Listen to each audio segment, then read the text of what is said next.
Could I have a round of applause for my panelists, please? Hello, test.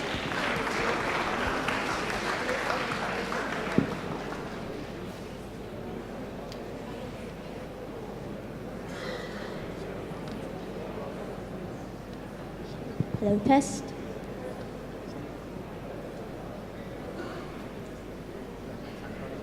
Hey, good afternoon, everyone. So welcome to this panel, Neural Nets, the State of AI. So we're going to discuss the impacts and the application of AI in 2017.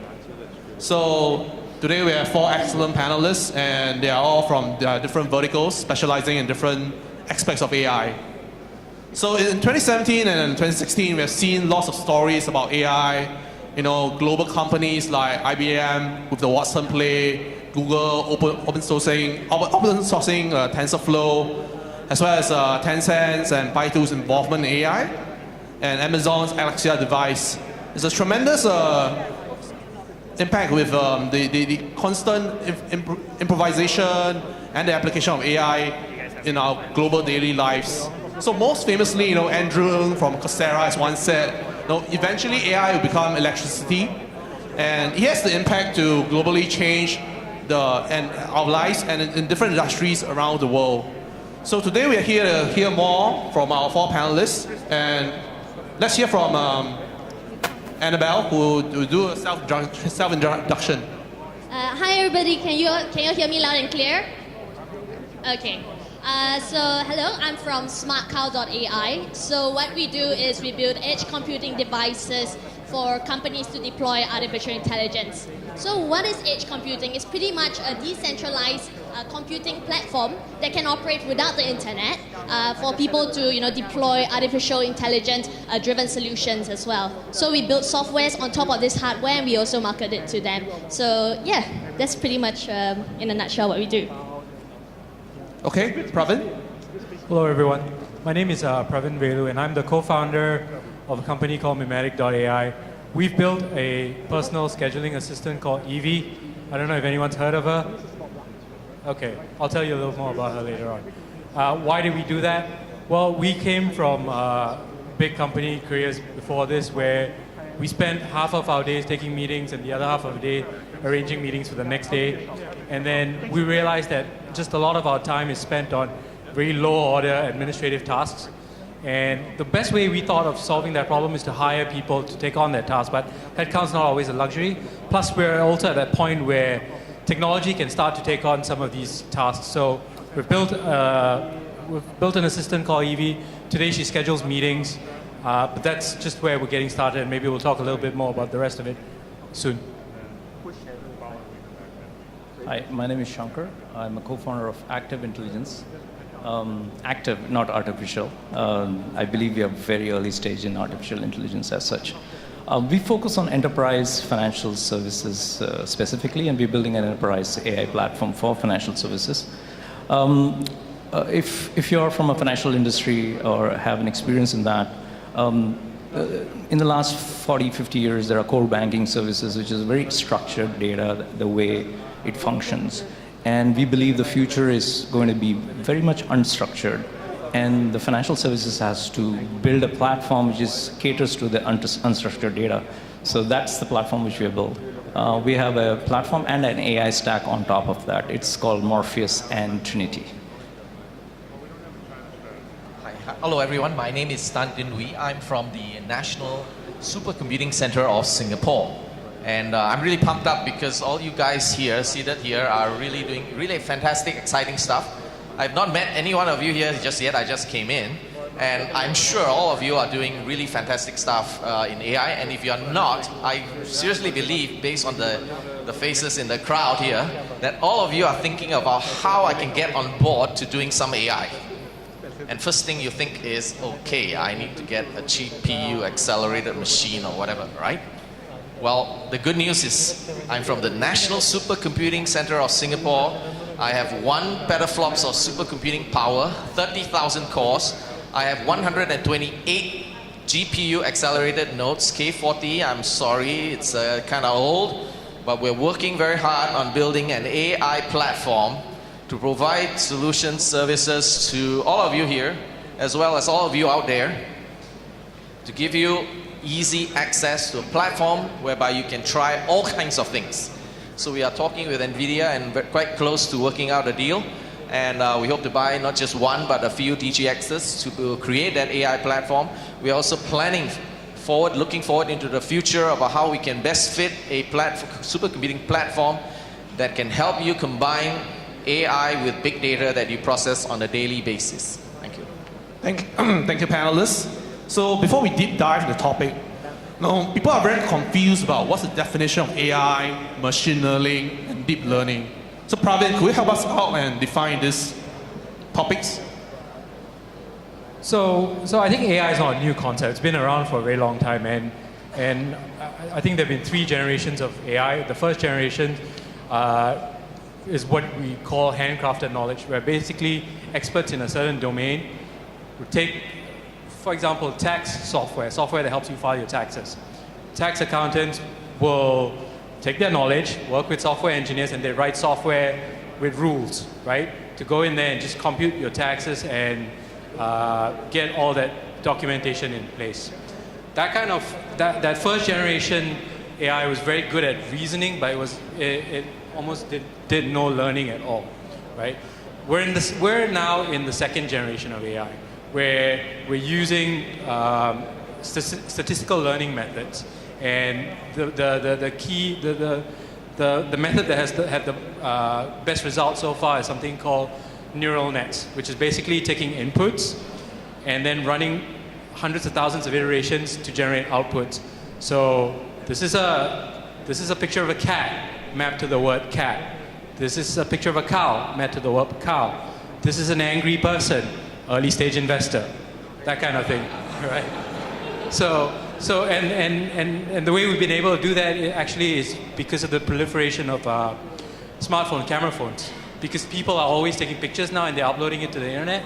So we have data set, right? So you think about Facebook, for example, they have millions of images. They're able to distinguish between Annabelle's face, my face, and everyone else's face here because they run through that process iteratively.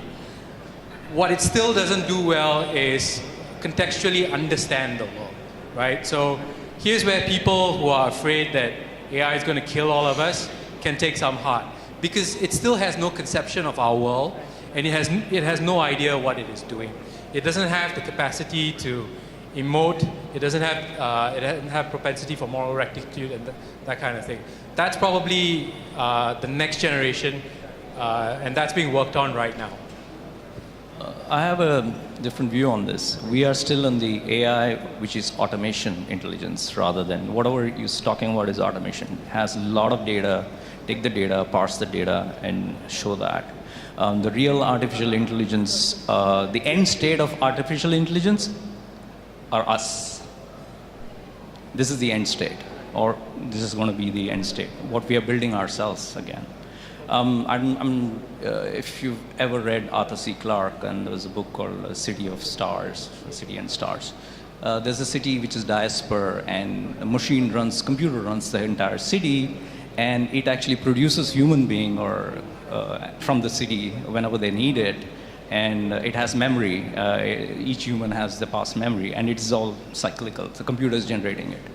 So we are far away from real neural network AI, but what we are is in the early stages of understanding the processes, collecting all the data, and responding to that particular data. So let me give you an example, right?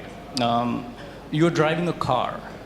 Intuitively, you're processing millions of data, right? The car is coming across, you're moving at a particular speed, your brain is calculating intuitively. It's processing intuitively. That is real AI.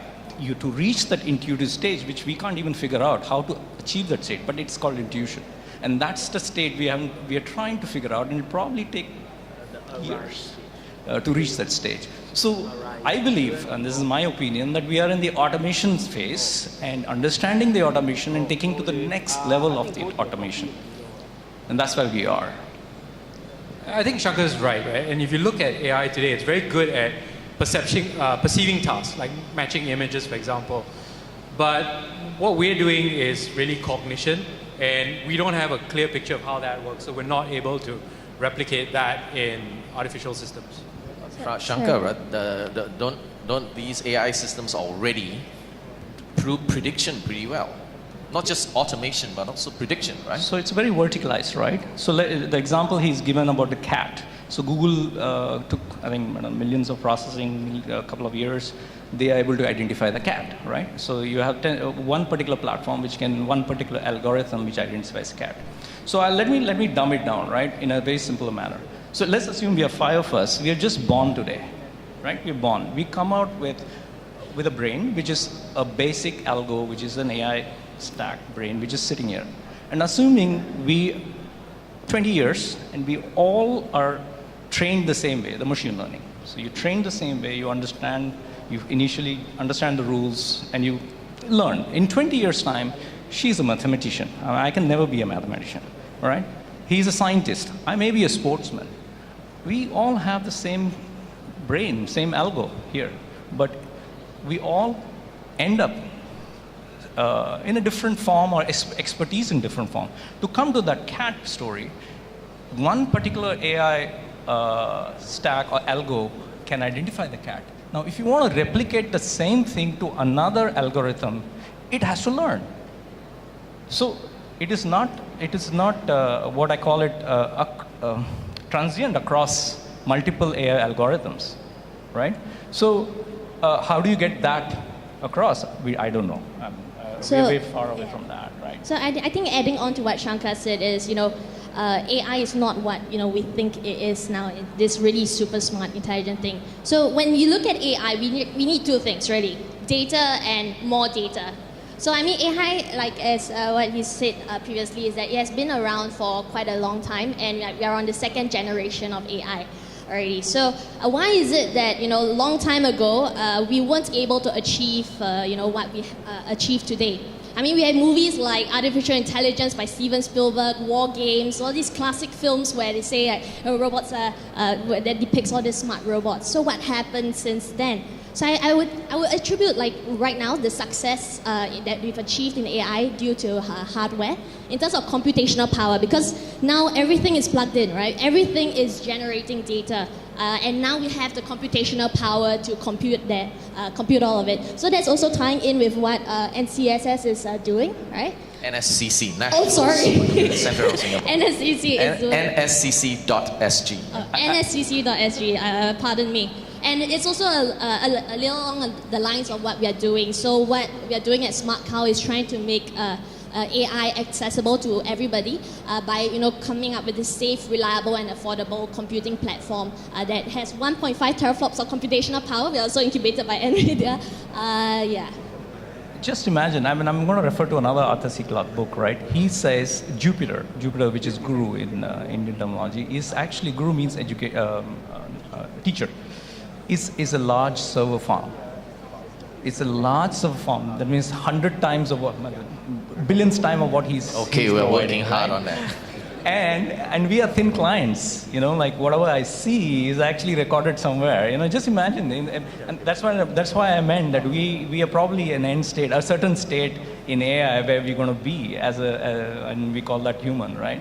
And each of our brains function very, very differently. Okay, Shankar, I'm the authority here. I'm a molecular biologist by training, okay? So none of you are biologists. Right? So the end state is mimicking the human brain, which got billions of years of evolution from way back when. And we don't have that time to wait, right, to evolve our systems. So we build systems, AI systems, that we can train on an accelerated basis by collecting the kind of data that's been talking about and processing that data into these AI systems that we are building. And then in the case of neural nets, you can transform these into weights, and then it can do the prediction for you. It can do collision detection. It can predict when for the doctor when you need to see the doctor and what kind of ailments you've got and so on. So we can already start to do that right now, but the key thing is the speed with which we can carry this process. Let me give you an example. I have a student, Christine Ng. She spent 3 years processing the flu database to collect the genomic sequences from all known flu samples that we have ever encountered, including the dangerous H5N1s and all these H and whatever N flu viruses. And today she's able to predict, she spent 3 years on this, right? She's be able to predict to 99% accuracy using ANNs, the older generation neural networks. She can do it with support vector machines, and she can do it with random forest machine learning tools to predict up to 99% accuracy whether that viral sequence that you happen to sequence from some sick patient is a human strain, avian strain, or something in between, jumping from avian strain to the human strain.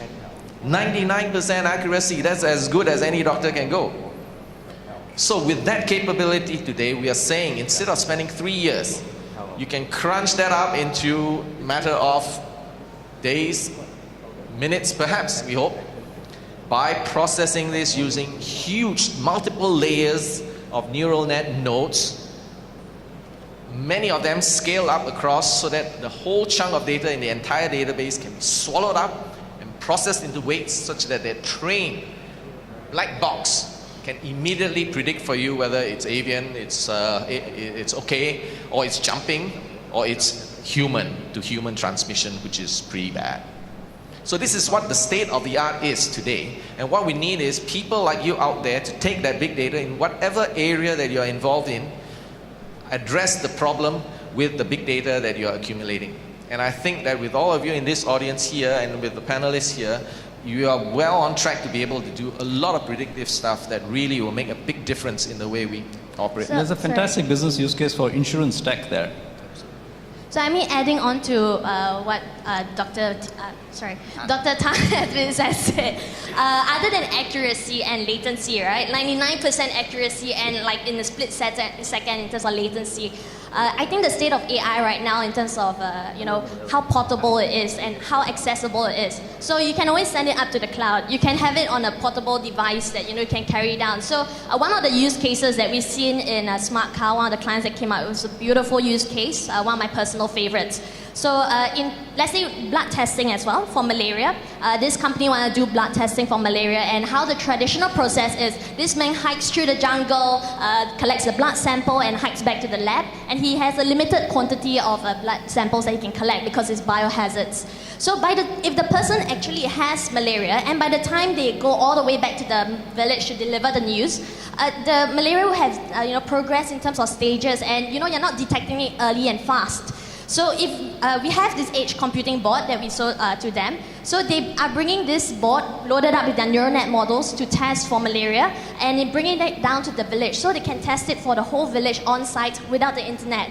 And once that's done, this company, really beautiful company, love their cause. They're going to work on tuberculosis next. So I think in terms of the possibilities of what AI can bring in terms of bringing about a better world, we are almost there.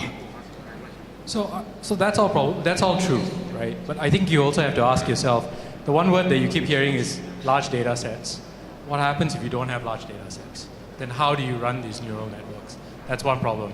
The other problem is, these neural nets, while they tend to be very impressive in aggregate, in specific instances they can lead to very nonsensical output. For example, somebody once ran this experiment. They took a picture of a panda, fed it through a neural net, came out the other side, panda, perfect. They applied a less than 1% distortion layer, okay, over the image. To you and I, it still looks like a panda. You run it through the neural net, it comes back out on the other side, 99.3% certainty that it's a gibbon, right? So I think while neural nets are very impressive, I would also caution that it's very important that you be pragmatic about the kind of methods that you adopt to solve the problem. They are right to solving the problem that you actually want to solve. For example, we deal with human communication through text, right? Emails going back and forth. And language is a very complicated thing. One sentence, depending on the tone of how it is delivered, can convey very different kinds of sentiments, right? So while we apply some kind of statistical models to predict what is being said in this instance, we can't solely do what we do on statistical models. We still use first generation rules-based engines to to do what we do. So AI is impressive, but I would also suggest that it's a 21st century hammer, and not every problem's a nail. So thank you, Praveen and Annabelle, for telling us how AI plays a part in the product and how does it help their customers. So Shankar, I'd love to know more about how does AI play a part in Active.ai and how does it help your customers. Banking clients are really stringent with security, and data is very sensitive right now.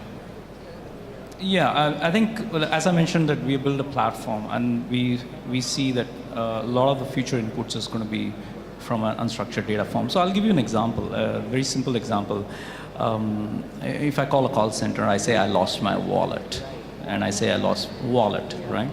The call center person understands the intent which I'm saying, and understands and saying wallet. Oh, you must have lost a particular card or a particular, and can I, take an action, block your card or something like that.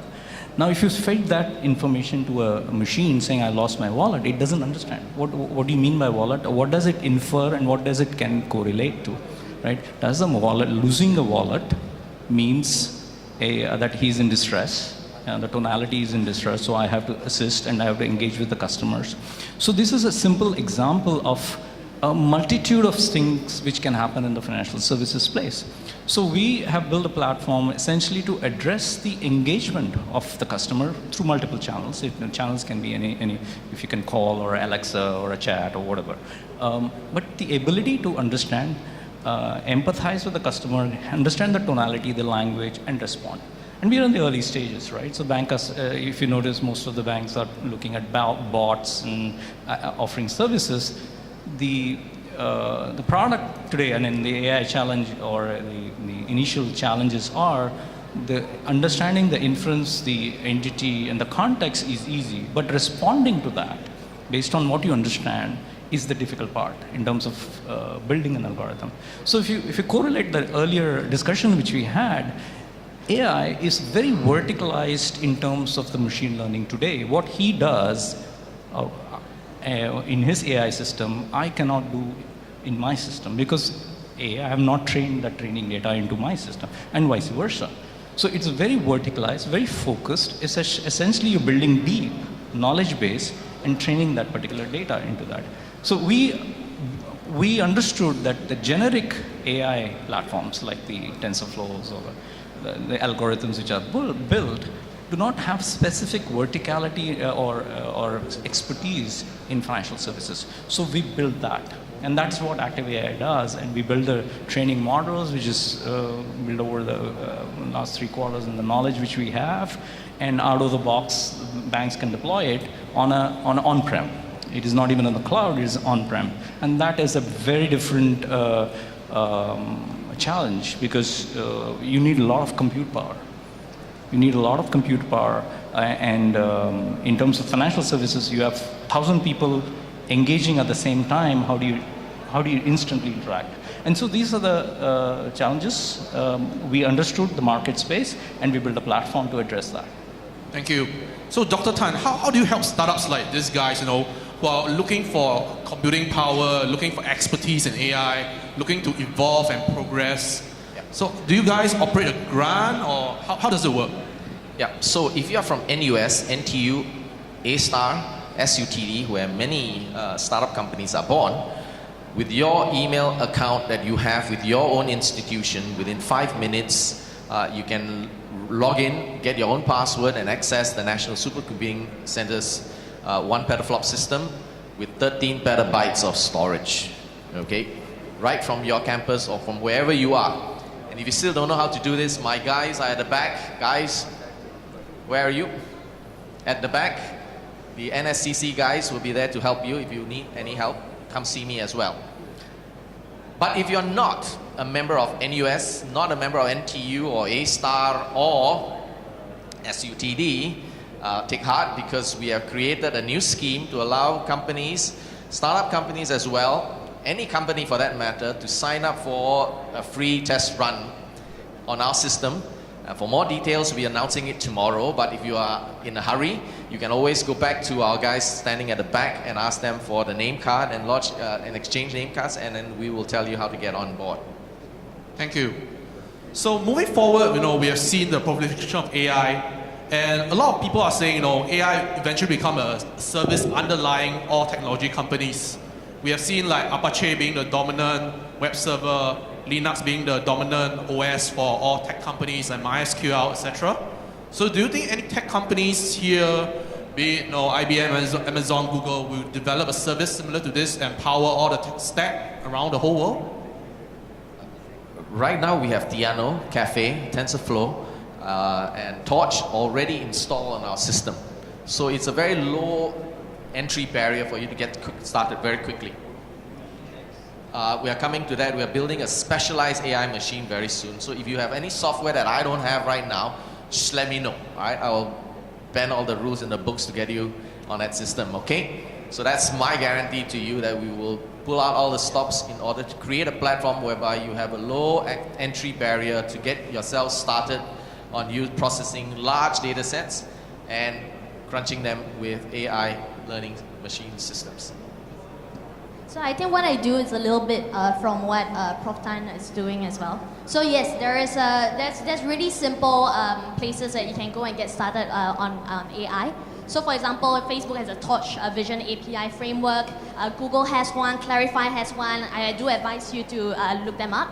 So, but when it comes to industrial, applications, for example, for PCB inspection in manufacturing, where everything is really private and confidential, are you going to trust a secondary party with all your confidential and private data? And also, for example, if the cloud does, God forbid, something happens to it and it shuts down, your factory can't, it comes to a halt and you lose a lot of money in terms of economically. So I do still think that we should build our own models and train them to a high accuracy and precision. For example, in the long term, where we don't really have to depend on other secondary parties for the security and reliability of our private and confidential data. Yeah, that's a very good example, actually. There's a lot of microservices AI, which is going to be the future. I think one of the microservices AI, which Amazon has done an excellent job, Amazon Echo, right? So I have an Echo and I have created my own services in that. And it's something called microservices, right? I have trained that for me, right? And I see that's going to be a it's going to be on an industrial level who focuses on that particular vertical and very industry specific build AI for that particular industry is going to be pretty successful. Well, I broadly agree with that view. I have nothing to add. So thank you, panelists. With that, we'd like to conclude the panel. So please support our local startups, SmartCow, Mimetic, Active.ai. And if you are AI startups, please reach out to Dr. Tan here and his team at National Super Research Computing Center. National Supercomputing Center. Thank you very much. I think we've got to change our name. Thank you.